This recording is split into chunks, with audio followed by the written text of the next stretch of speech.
So I thought I'd film a breakdown video of my creativity shrine. I've shared bits and pieces of it online before, but I thought I'd break the whole thing down and show you all the components, because I know it looks like organised chaos.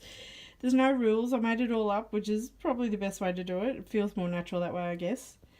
But I'll show you all the components, what they all mean, and we might start here, I think. So this is a painted globe that I won in an online auction. It was painted by Anna Hatter Catkin. Her brand is Papaya Art, and I've followed her career for probably 15, maybe even 20 years. So to have an original piece of her artwork, like when I opened the box, I literally had tears. It was amazing. So that's very, very special piece. I don't have a lot of original pieces of artwork from other people. This book, the books that I have on my shrine aren't just about what they represent if you saw them in the bookshop or on someone's bookshelf. This is about what they represent to me when I look at them, not just the service level of what they are. So the first book is Elizabeth Gilbert's Big Magic, Creative Living Beyond Fear. I completely changed the way I look at creativity after reading that book, and in a good way, like in a really good way. I highly recommend it to anybody who's creative, whether it's photography, mixed media, writing, whatever, it doesn't matter. She's done a podcast to go with the book that's free. They are on 2 different channels. One I think is River Bend Books is the first season, and then the second season is on her own channel.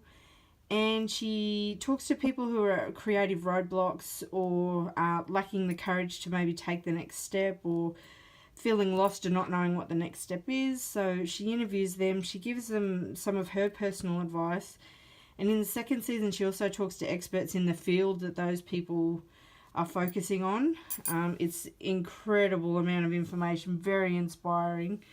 And for it to be free is just such a gift. So definitely, if you get a chance, if you're a podcast person, definitely look into that. It's amazing, like literally transformative. The other book I have here on this end of the shrine is This I Know by Susanna Conway. It's a very personal book from her, and that's part of why I've got it on there. It's very, it's like it's a quiet book. It's very introspective. And I have it on there for me following my truth, staying internal to what I'm looking for when I write my book, not being influenced by outside forces, which is part of what Big Magic is about as well. And documenting what I'm figuring out as I go along this path. This year has been very informative for me. A little brutal on occasion, but that's okay. That's sometimes how we need the lesson. I've got little cards scattered around the shrine as well. These are called Truth Bomb cards by Danielle Laporte. And they're little quotes that she was putting online, and she turned them into a card deck. Their little foil thing there. This card is on here because I had a tarot reading done this year. I was talking to the lady about my book, and she said that there were people waiting for me and that they needed me to finish the book. So to find this in Danielle's Truth Bomb deck was very serendipitous, and that's why that's on there, just to remind me to keep going. It's like I'm writing the book for myself 5 years ago, and I'm thinking of the people out there that are where I was at 5 years ago that are waiting for me to finish. So it's not pushing me to finish the book, it's reminding me while it's important. I think that's an important differentiation with that card that I need. This is an Orly Aberneri journal card. She has her art on one side, and then she has a title of what the card is, an art technique that's practical, and then more of an open-ended idea or discussion sort of thought about mixed media and art journaling. But a lot of them I'm using for the title, and the idea of book to book is writing my first book, and maybe it leads to another book, more growth, more learning, but also what finishing the book can lead to, like book to, class or teaching or whatever. So that's why that's on there, to remind me. Oops, fingers. Watch out for the fingers. This is one of my oracle cards, and it's got the maps, stars, the plus signs, all sacred symbols for me. Honestly, I could talk about sacred symbols for literally hours. My poor friends get subjected to it quite often. It's hilarious. Let me sit down here. The stars is one of my sacred symbols. Again, honestly, I could talk about stars for an hour and what they mean and why I include them in my artwork. That's how important symbology is to me. And that started after a search of me thinking I just couldn't make things because they're pretty anymore. I needed them to have more meaning. This is another Orly Aberneri art card. That's the technique and everything on the back, but I've got this one for the artwork. This is a star ornament my friend Robin gave me because she knows my sacred symbology, and it just, when your friends totally understand how important that is, it's such a gift, and it sort of tells you you're on the right track. My friend Monica gave me this stone. Not sure what kind of stone it is. I'm sure it's meant to bring you good luck or something. But she got it for me because she said the colours reminded her of my palette, which again, how magical is that, that your friends like totally get it. These are my magnolias. Now let me tell you, they cost a small fortune because they look so realistic. But they're very much a nature element, and magnolias to me are, they're like an old soul flower, and they're from a tree, not just from a momentary plant, if that makes sense. So there's sort of that deeper meaning behind it. You know, I'm a bit of an old soul, and I'm a very slow grower. These are my candles. This one's nearly gone out. Liz Gilbert in her book Eat, Pray, Love talks about going to her oracle person, and he talks about the 4 brothers that look after us, which I guess are like angels looking over us, and they are intelligence, strength, friendship and poetry. So the 4 candles that I have sort of burning at the front represent that, and I say thank you to each of those ideas, those angels. And then the one that I have at the back is my universe candle, so that's where I ask the universe for what I want as well. And when I blow them out, I say thank you. This is the box that the truth bombs come in, so I'm using deck 1 on my shrine. That is the Chevy Impala from the TV show Supernatural. My 4 candles, my 4 brothers or my 4 angels are named after supernatural characters. And one of my friends gave me that because she's a crazy Supernatural fan as well. So the antlers here are meant to be Christmas ornaments, but the reason I have them on there is because they're beautiful, but it reminds me that it's okay to discard things that are beautiful, things that have worked for me before, to acknowledge the beauty that they brought into your life, but also that it's time to move on creatively, because I do tend to hold on to things for sentimental reasons.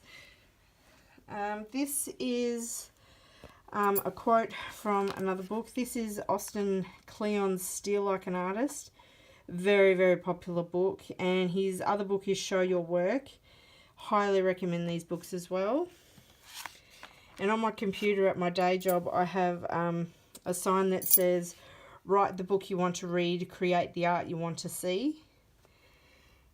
And that idea is also why I have all these cards on my shrine, is that kind of artwork, that rawness, that truth, the storytelling behind it as well.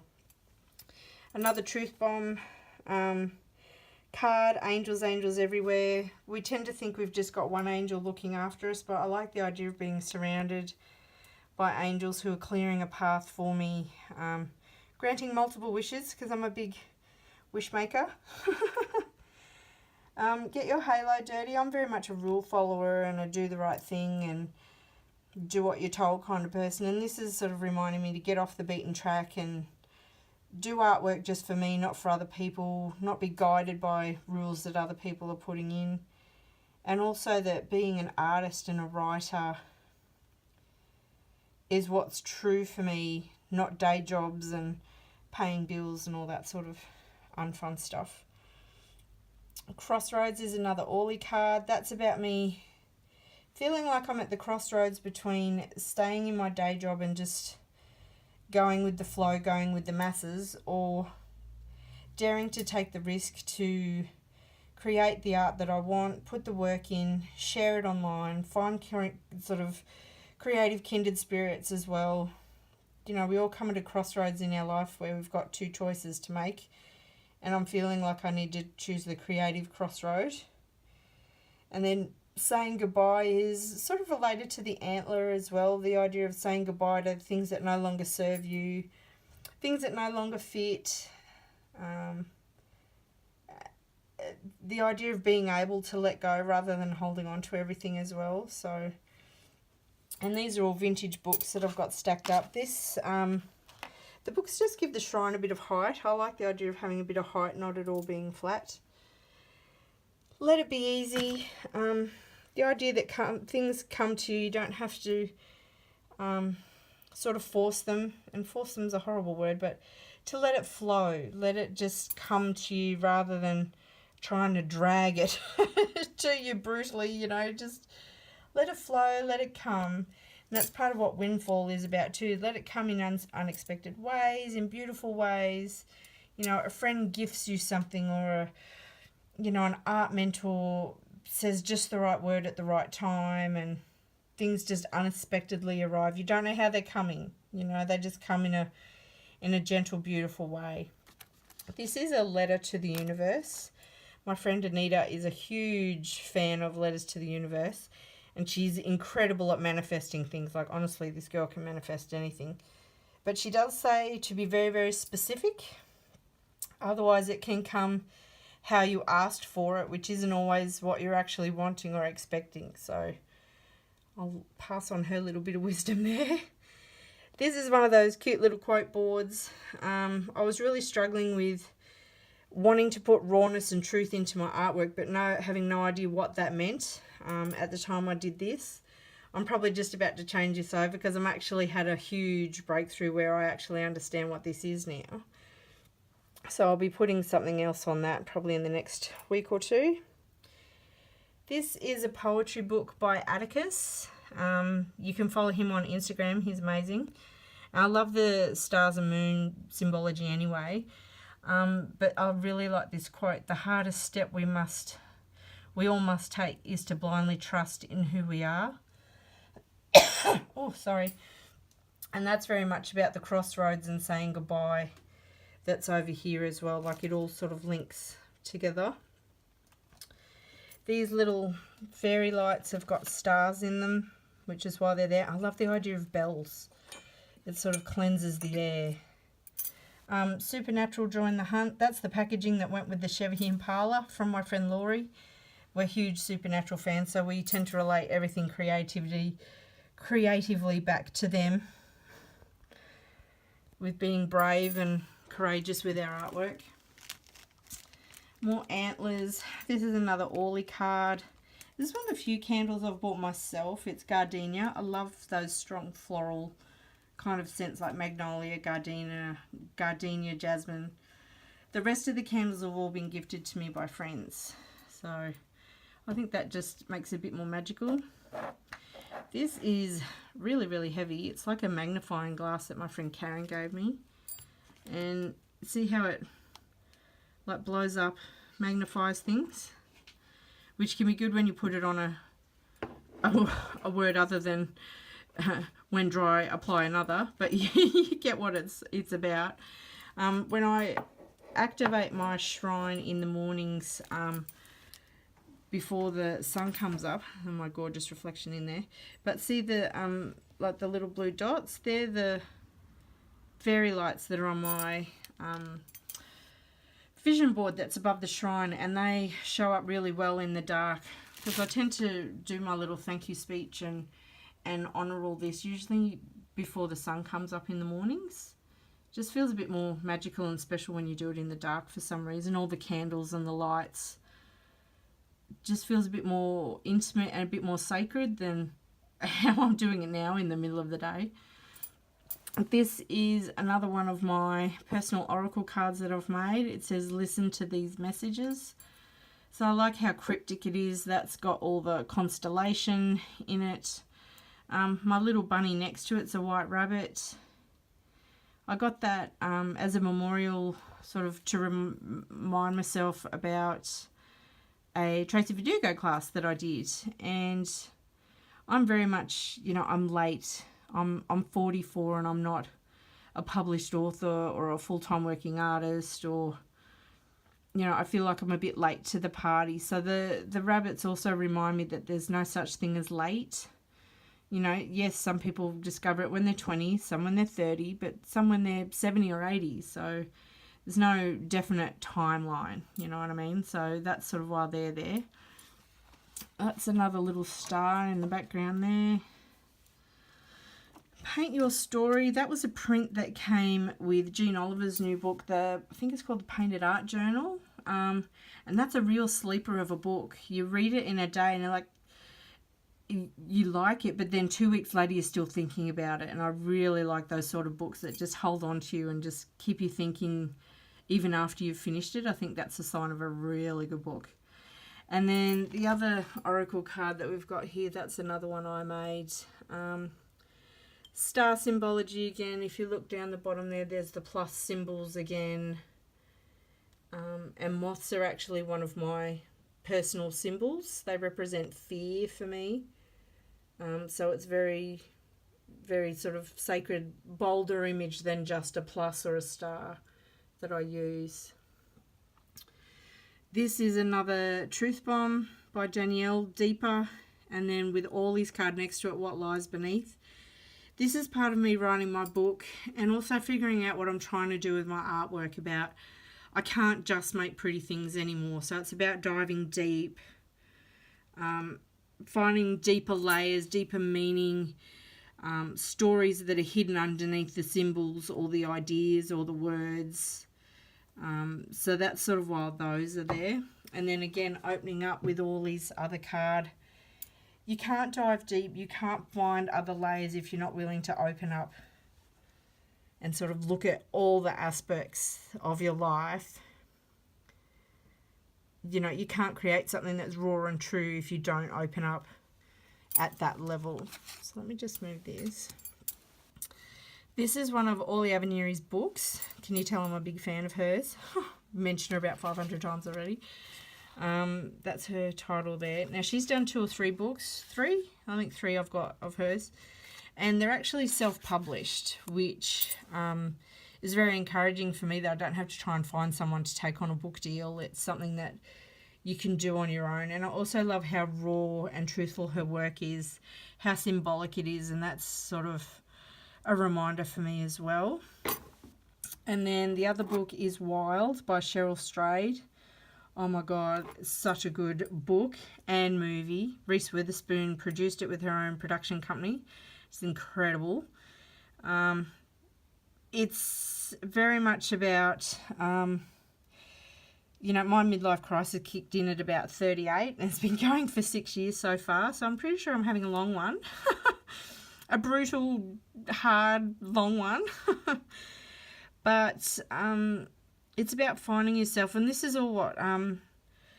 I find that the little nooks within my shrine all have that connected meaning, like the idea of going deeper, opening yourself up, figuring out what's sort of on those inner layers is very much about from lost to found.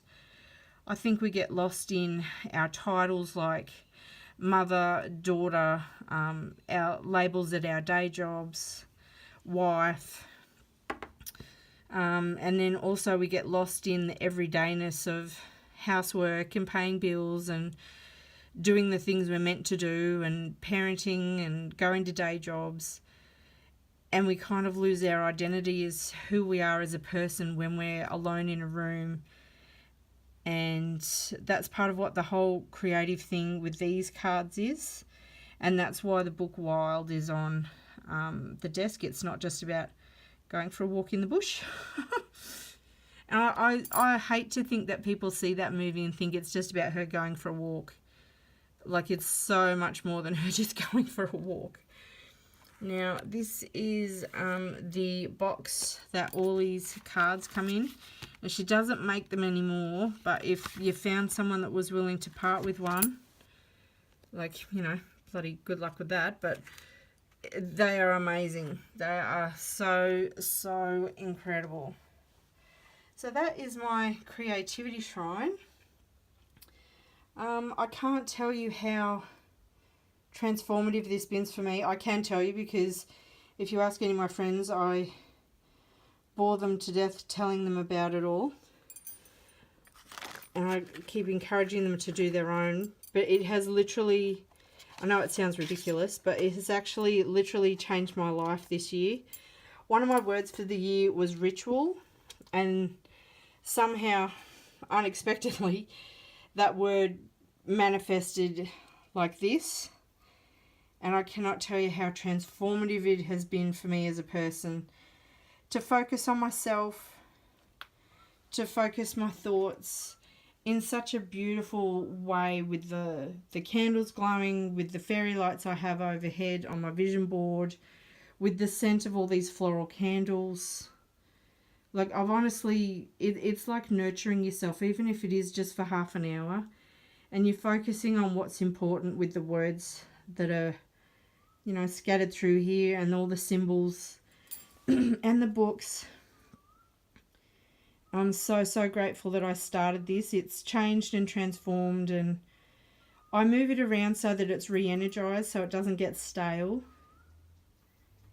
And I've added to it, I've taken away from it, I've swapped the books out, swapped the cards out. The magnolias weren't there when I first started, but oh my god, they've been so much more energizing to my shrine. I wish more people would do this, because it has literally changed my life this year, and I'm so, so grateful that I put the work into creating it, to building it, and then taking the time to honour it 2 or 3 times a week. I hope you'll consider doing the same thing, and I'd love to hear, if you do, how transformative it's been for you as well. Thanks. Bye.